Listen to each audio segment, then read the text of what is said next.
Another horrifying report is coming out of Nigeria as over 60 Christians have been murdered by Muslim Fulani terrorists in what is being called a genocide. Where is the global outrage? Well, Dumasani Washington, an expert on Christian persecution in Africa, joins us now.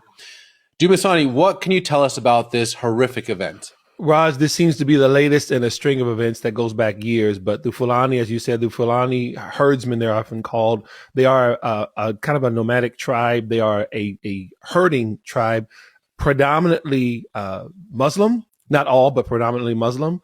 And even as the article points out, it does a really good job in the Christian Post there. The vast majority of them not radicalized, but many of them unfortunately are. And there have been these waves of attack for years. And the attacks have been along the lines of taking land. They're targeting predominantly Christian Nigerians. So they are slaughtering those people. They are doing all kinds of horrible, unspeakable things and then taking that land. And often it is dismissed within the Western media as land disputes, of course, those types of things. But it's really a religious war at its root. Well, you sent me something that I want to read.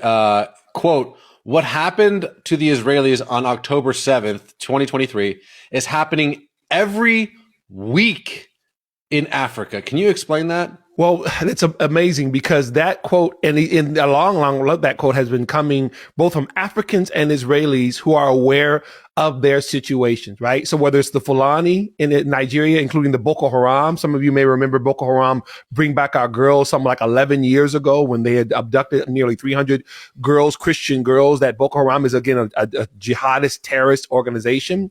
What we see is that what happened on October the 7th when Hamas invaded Israel, killing some 1,300 or abducting 1,300 Israelis. That happens again every week, whether it's in Nigeria, places like Sudan, places like Algeria.